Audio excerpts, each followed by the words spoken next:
Assalamualaikum warahmatullahi wabarakatuh. Ustaz Syarul ucapkan kepada semua murid-murid tahun 3 Al-Amin. Okey. Alhamdulillah semua sihat, semua dah makan, harap semua dah makan dah bersiap sedia. Okey, kan memandangkan tadi baru saja dah selesai kelas kan. Jadi semua get ready lah kan. Okey. Okay, insyaAllah hari ini Ustaz nak kita ulang kaji tentang pelajaran fiqh. Fiqh yang mana kita dah belajar ada beberapa topik lah kita dah belajar. Iaitu yang pertama ialah pelajaran tayamum. Okay. Ya, dan yang kedua ialah azan dan iqamah. Okay. Okay, dua topik besar yang kita belajar sebelum ni lah. Jika yang mana ada belum tengok lagi, boleh tengok semula video yang sebelum ni. Okey? InsyaAllah. Sebelum kita mulakan kelas kita secara rasmi, Ustaz terlupa kita aminkan doa dululah. Macam biasa rutin sebelum belajar, kita baca doa sebelum belajar. Okey, semua tadah tangan sama-sama. Kawan-kawan, tadah tangan, mata pandang, tapak tangan, tangan pada dada.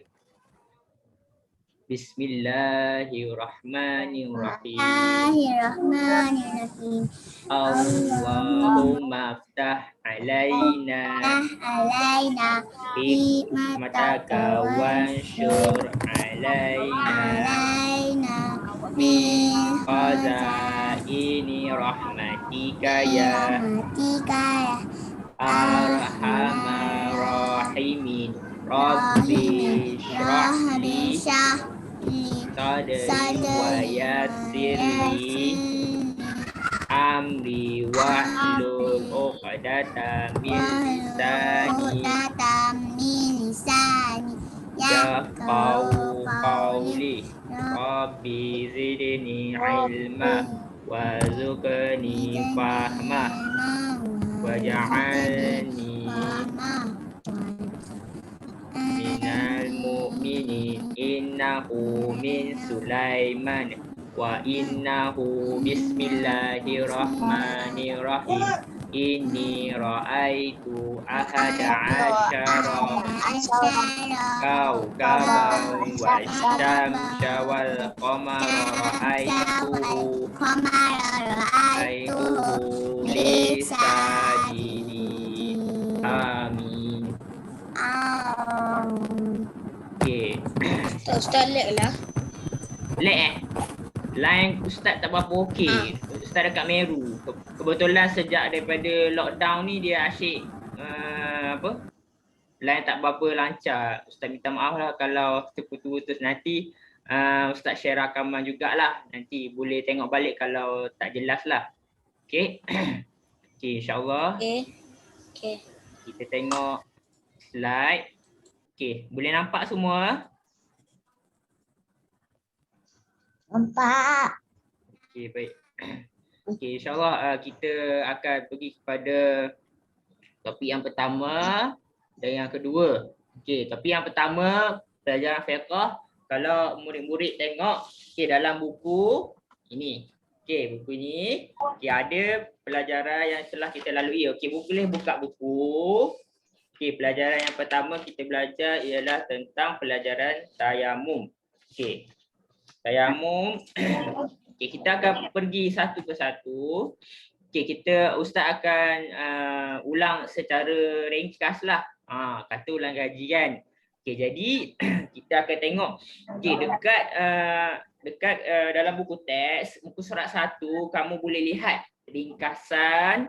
Okey, buku teks muka surat 1 ringkasan ni. Okey, ringkasan ni ada senarai ringkasan apa yang perlu kamu pelajari di dalam topik ini. Okey, yang pertamanya ialah menyebut pengertian dan lafaz niat tayamum. Okey, jadi kamu kena kenal pasti apakah itu lafaz niat dia. Macam mana nak lafaz niat? Okey? Iaitu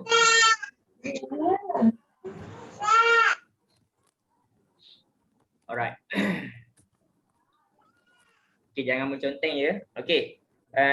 Lafaz niat tayamum iaitu Nawaitu tayammuma listibahatis shalah lillahi ta'ala. Okey. Itu dekat Ustaz baca dekat muka surat ketiga. Okey. Muka surat ketiga buku teks. Okey, pastikan kamu buka buku teks. Okey, muka surat 3. Okey, yang pertama ialah tentang niat dan lafaznya. Dan yang kedua ialah menyatakan rukun-rukun tayamum. Okey, rukun-rukun tayamum. Okey, rukun tayamum, okey dekat bawah ni. Okey, kamu perlu ingat kata kunci sahaja. Contohnya, okey, yang pertama ialah niat. Yang kedua ialah muka. Okey, debu ke muka. Okey, yang ketiga debu ke tangan. Okey. Tangan masuk Ustaz, tangan ni pergelangan tangan lah. Okey. Debu ke tangan. Dan yang keempat ialah tertib. Okey, Ustaz huraikan kata kunci sahaja, okey. Jadi kalau nak ayat yang lebih detail kamu kena bacalah. Okey. Okey, jadi ini okey. Itu yang kedua, perkara yang kedua menyatakan rukun-rukun tayamum. Dan yang seterusnya syarat-syarat tayamum. Okey, kita tengok buku teks syarat-syarat tayamum. Okey, syarat-syarat tayamum dekat muka surat 5. Okey, dekat muka surat 5. Okey, kamu kena kenal pasti. Yang ni penting. Okey, kemungkinan dia akan masuk dalam soalan peperiksaan pertengahan tahun nanti pada minggu hadapan.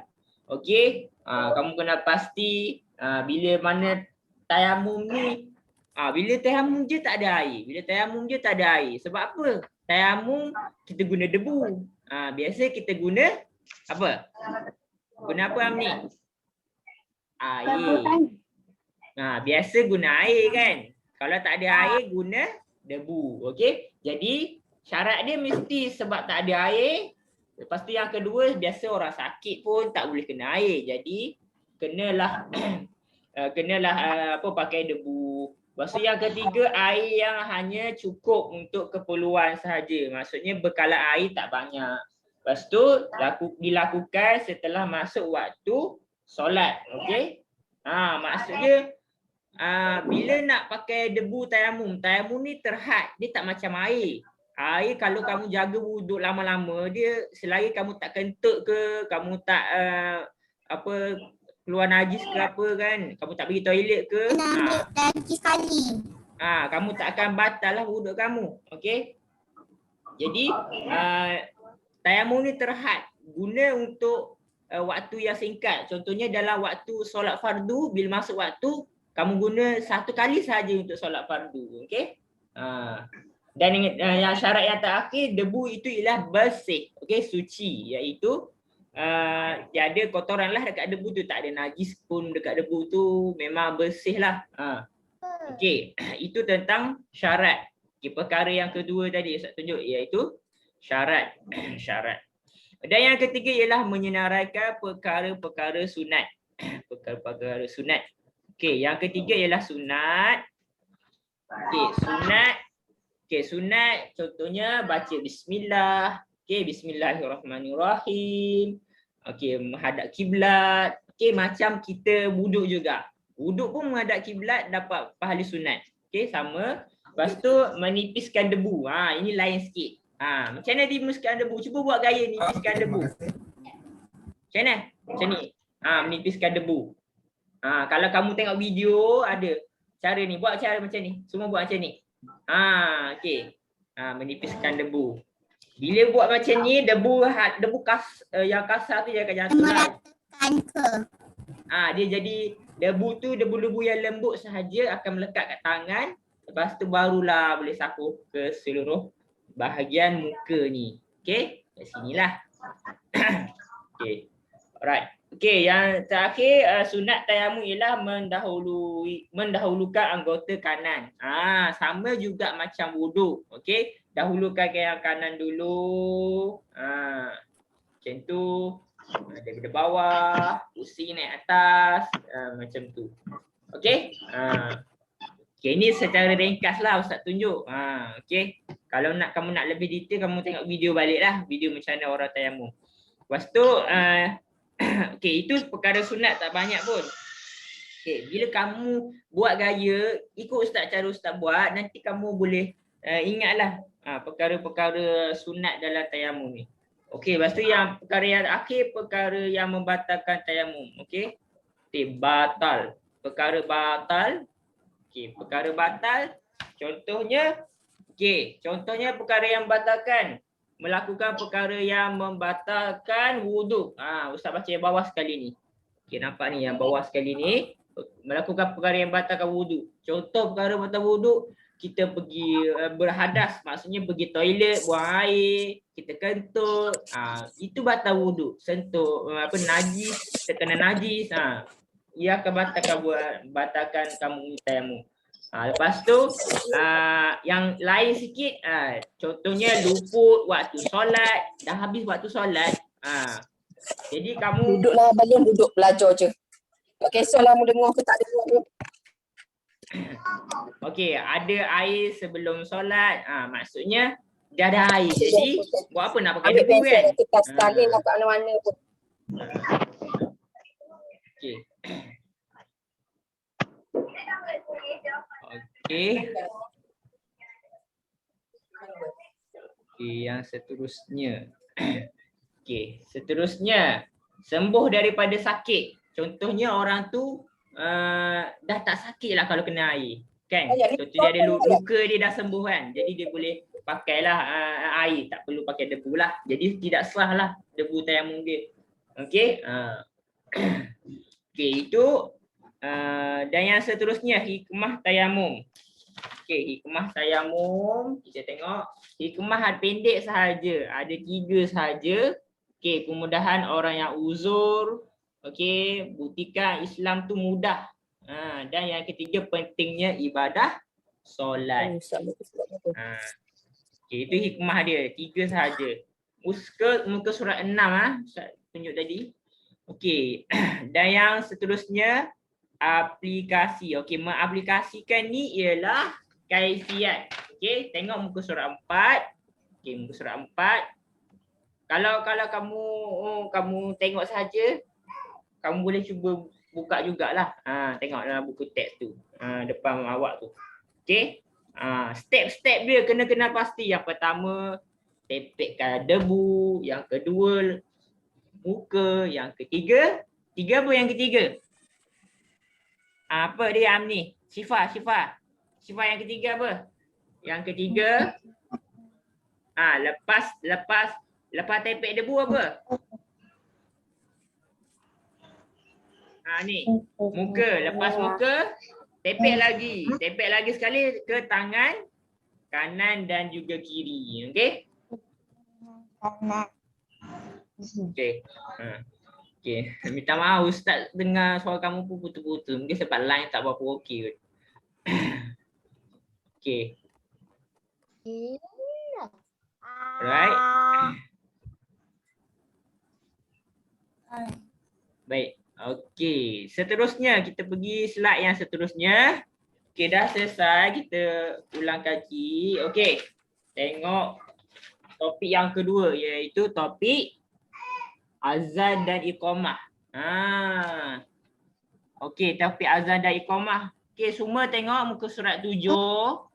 Muka surat 7 azan dan iqamah. Ya. Kenapa? Safina? Ya. Boleh. Silakan.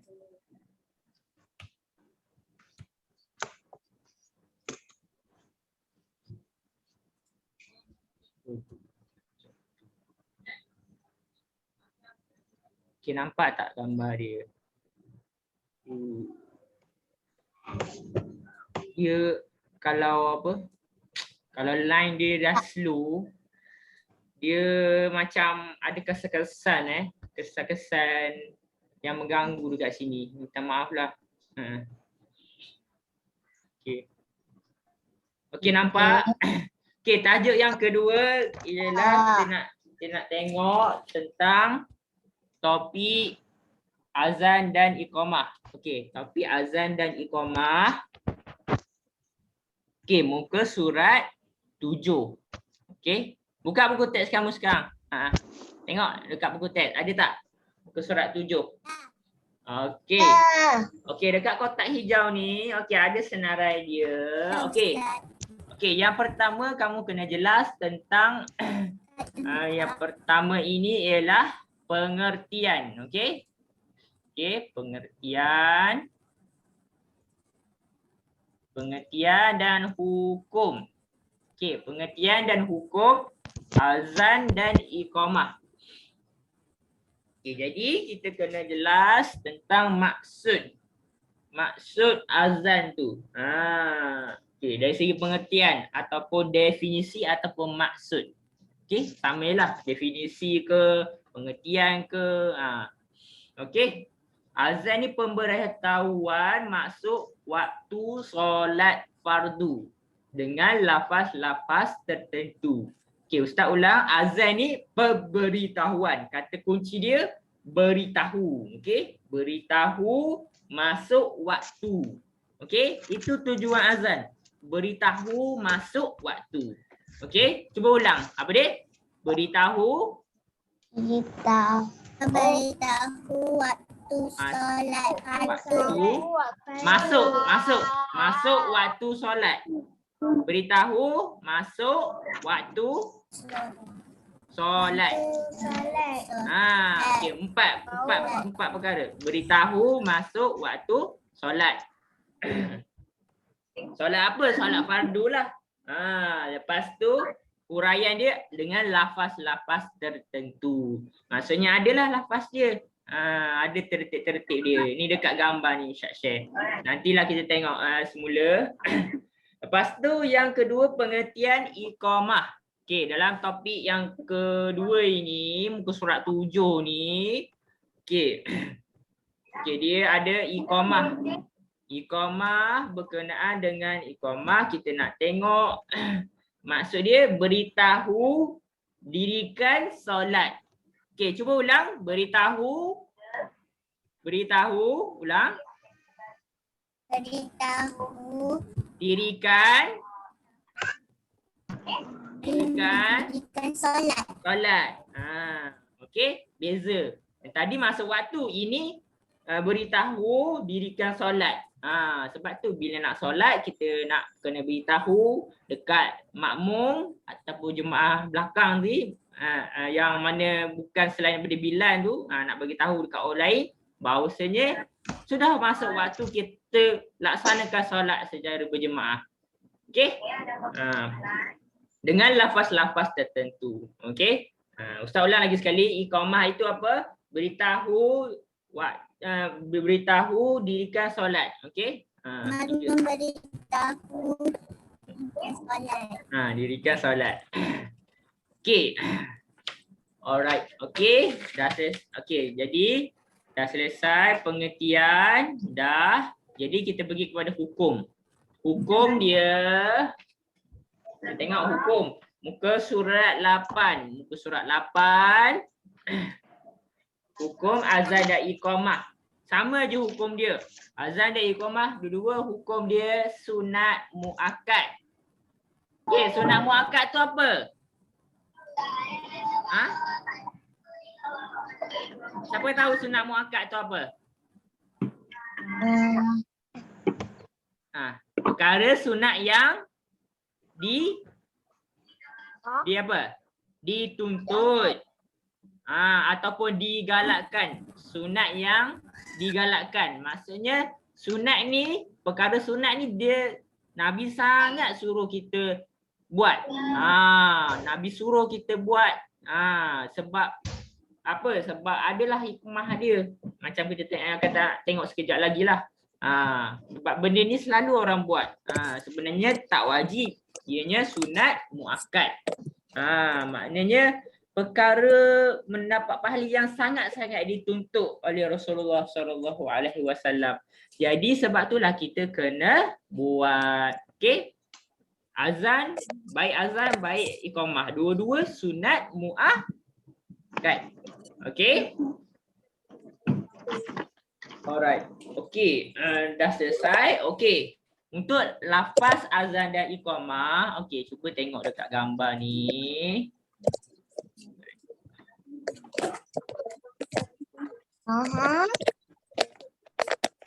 Okey, cuba tengok dekat gambar ni. Okey. Okey, ada dua, lafaz azan satu, lafaz iqamah satu. Okey, antara dua-dua ni dia ada beza je. Okey?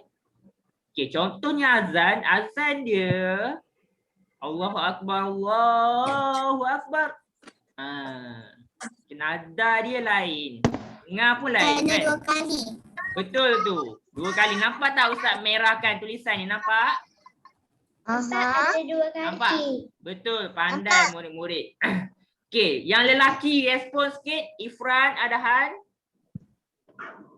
Fateh. Dengar. Ustaz nak dengar lelaki. Penting juga ni untuk respon. Ustaz nak pastikan lelaki pun faham. Pasal azan dan iqamah. Kebanyakan lafaz dekat azan ni kebanyakan dia 2 kali. Tengok ni 2 kali. 2 kali. Jadi bila kita lafaz azan ni, okey, bila kita nak tulis dalam jawab soalan, kita kena tahulah. Lafaz azan ni 2 kali. Maksudnya dah selesai Allahu Akbar, Allahu Akbar. Sekali. Yang kedua, Allahu Akbar, Allahu Akbar. Kali yang kedua. Okey. 2 kali. Betul. Begitu juga asyhadu alla ilaha illallah. Okey. Okey, jadi dah okey, terus lompat-lompat. Okey. Ni pun sama juga 2 kali, hayya 'alas salah, hayya 'alas salah. Sambung kepada hayya 'alal falah. Hayya 'alal falah, hayya 'alal falah. Lepas tu untuk subuh. Okey, waktu subuh sahaja. As-salatu khairum minan naum. As-salatu khairum minan naum. Jangan bangun subuh dengan azan tu, alhamdulillah, baguslah. Bangun awal-awal dengan azan terus bangun. Azan ni sedap. Kan? Azan subuh biasa orang sedap. Setengah orang lagi sedap, lagilah sedap tidur. Jangan macam tu. Okey. Okey, jadi ni ada special lah, special dekat sini. Jadi tengok pada soalan tersebut. Kalau dia tanya lafaz azan subuh, kamu kena beri perhatian dekat benda ni lah yang Ustaz petakkan ni benda ni. As-salatu khairum minan naum. Okey, maksud dia solat itu lebih baik daripada tidur. Okey? Okey, kalau lafaz azan zuhur ke asar maghrib tiada as-salatu khairum minan naum. Okey? Isyak pun sama, tak ada lafaz ni. Okey, lepas tu dah selesai, dah habis semua lafaz ni, sambung Allahu Akbar, Allahu Akbar. La ilaha illallah. Okey, ini satu apa? Satu kali. Ya. Dua-dua ni satu kali. Okey, yang lelaki. Nampak kan? Satu kali. Nampak kan? Okey, jadi lafaz azan dia satu kali sahaja yang ini. Okey, kita tengok pula iqamah. Okey, iqamah. Allahu Akbar, Allahu Akbar. Asyhadu an la ilaha illallah. Dia punya nada lain sikit lah. Dan bacaan dia lebih laju. Okey. Bacaan dia ni laju. Maksudnya yang ni bacaan dia perlahan. Perlahan tapi nyaring. Nyaring. Nyaring tu apa? Nyaring tu kuat. Gitu. Ya, betul. Nyaring tu kuat. Sebab azan ni kita nak bagi tahu masa waktu. Jadi biasanya orang akan mak masa dah habis pula. Okey, jadi kita kena baca secara kuat. Macam tu. Okey, dan apa dia? Semula, ulang semula apa dia? Soalan? Kena main offline ke? Mikrofon, betul. Pakai mikrofon. Sebaiknya pakai mikrofon. Sebab suara kita ni kadang-kadang terhad.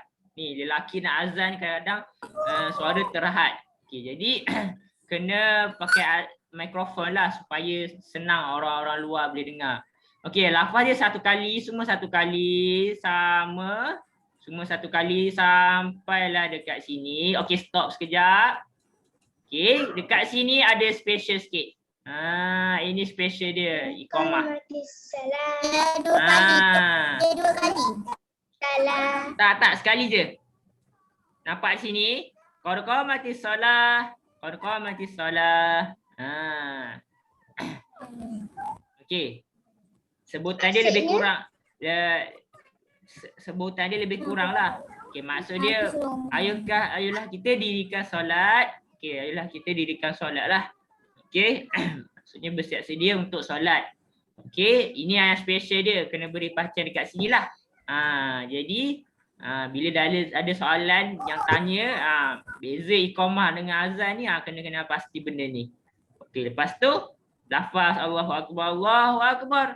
La ilaha illallah. Okey, dah selesai. Okey. Ini sambung satu kali. Ini pun satu kali. Okey. Okey. Baik. Kita dah kenal pasti ciri-ciri dia.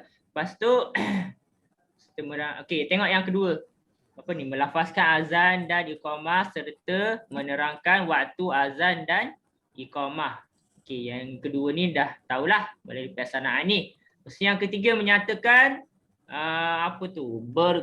perkara sunat melafazkan azan selepas azan dan iqamah. Okey, yang tu kita tengok dekat okey 9. Okey, tengok 9 ni. Okey, dekat muka surat 9 ni ada azan dan iqamah. Waktu azan iqamah ni kena pasti waktu azan bila masa waktu solat fardu. Solat fardu, bukan solat sunat, solat fardu . Lepas tu iqamah ketika hendak dirikan solat fardu. Okey, kata kunci dia azan iqamah ni dia main dengan solat fardu saja. Sebab tu kita, kalau kamu perasan, bila dekat sekolah solat sunat duha tiada apa? Azan dan iqamah kita tak buat. Jadi fokus untuk solat fardu saja. Lepas tu tengok perkara sunat. Perkara sunat ada banyak. Tapi Ustaz dah jelaskan dalam ada yang tadi Ustaz jelaskan dalam lafaz tadi. Okey, antaranya perkara sunat hadap kiblat, suci daripada hadas. Yang ini kamu bukan ada dalam hadas kecil atau hadas besar lah. Maksudnya kamu hadas kecil atau hadas besar ni muka surat ni 9. Sorry, surat 9. Suci dari hadas kecil atau hadas besar. Maksudnya hadas ni, tahu tak hadas apa? Contohnya kamu pergi buang air kecil atau buang air besar. Buang air besar ataupun kecil. Kamu dalam keadaan berhadas. Itu yang dalam maksud dia, keadaan hadas.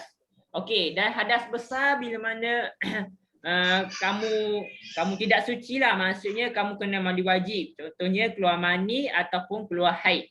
Okey. Itu dalam topik lain lah, Ustaz tak nak jelaskan dalam ni lah. Lepas tu berdiri ketika azan. Okey. Biasa orang muazzin ataupun yang lakukan azan berdiri.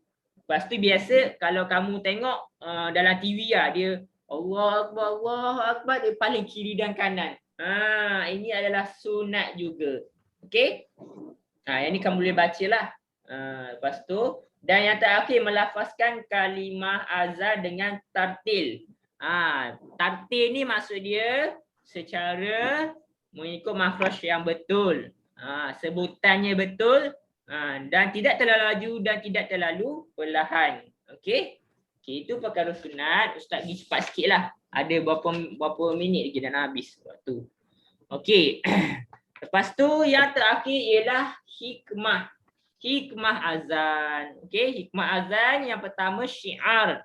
Okey, syiar Islam. Tanda syiar Islam adanya azan. kedua masuk waktu, yang ketiga melatih hidup disiplin. Yang ketiga disiplin, latih diri kita berdisiplin. Okey, baik. Okey. Baik, dah selesai. Seterusnya kita pergi kepada slide yang terakhir. Okey, ini tajuk tambahan. Okey, Ustaz tak pasti topik ini keluar ataupun tidak. Tajuk ini adalah buku daripada silibus JAKIM. Okey. Tajuk ini okey. Kamu boleh baca juga. Okay, nanti Ustaz kongsikan link video okey oleh Ustazah Syuhada. Tahun lepas ada Ustazah Syuhada buat rakaman. Ustaz tak sempat nak masuk topik ni. Tapi Ustaz pesan siap-siap kamu perlu jugalah baca ataupun dengar video ni. Okey, tentang mandi wajib tu apa. Okey. Fiqh taharah ada masuk tak? Fiqh taharah ada masuk tak topik mandi wajib? Ada tak? Fiqh solat ke ada tak? Tak ada kan? Fiqh solat tak ada. Fiqh taharah ada tak masuk? Tak ada. Okey, tak apa. Nanti Ustaz tunjuk share kongsikan link video. Link video nanti kamu tengoklah. Okey, berkenaan dengan topik ni. Okey. Dia ada menerangkan tentang erti mandi wajib. Mandi wajib, sebab mandi wajib. Sebab apa mandi wajib? Okey. Mandi wajib ni maksud dia meratakan air ke seluruh badan. Biasanya sebab mandi wajib ni, biasanya Ustaz cerita ringkas lah. Ustaz tak ikut buku. Ustaz cerita apa yang Ustaz tahulah, Ustaz kongsikan. Okey, mandi wajib. Okey, biasanya sebab mandi wajib. Yang lelaki biasanya keluar mani. Okey. Keluar mani terjadi bila orang yang sudah balik. Maksudnya dia sudah sampai umur matang. Okey, dia dah biasa orang dah dewasa lah. Okey. Yang keduanya ialah keluar haid. Keluar haid ni bagi perempuan. Perempuan yang sudah akil balik ataupun sudah matang, dia sampai umur, dia perlu selepas keluar haid, dah habis tempoh haid, kadang-kadang ada seminggu, ada 14 hari. Okey. Dia perlu mandi wajib untuk sucikan diri dia. Okey? Okey. Yang ketiganya okey, poin yang ketiga, okey, ada banyak lagi sebab mandi wajib lah. Ustaz tak nak cerita kat sini lah, tapi Ustaz cerita secara ringkas saja. Yang ketiga, rukun mandi wajib. Rukun mandi wajib yang pertama ialah niat. Okey, niat itu benda yang penting dalam ibadah ni, dalam apa solat ke, wuduk ke, apa-apalah perkara ibadat ni mesti kena ada niat. Niat itu adalah perkara yang penting sekali. Yang pertama rukunnya ialah niat. Okey, niat nak mandi wajib adalah lafaz niat. Okey, sahaja aku mandi wajib kerana Allah Ta'ala. Itu terjemahan dia lah. Okey. Dan yang keduanya ialah okey, menanggalkan segala kotoran di badan. Okey, itu yang kedua. Contohnya ada kotoran di badan yang menghalang daripada air terkena air. Sebab bila nak mandi wajib ni pastikan badan kita betul-betul tak ada kotoran, tak ada cat ke benda-benda yang halang daripada air tu mengalir dekat tubuh badan kita, kat kulit-kulit kita, seluruh bahagian badan kita. Lepas tu yang ketiganya ialah okey, rukun yang ketiga ialah sebab mandi wajib. Okey. Apa tadi? Kat mana tadi? Saya dah lupa dah. Masa dah nak habis dah.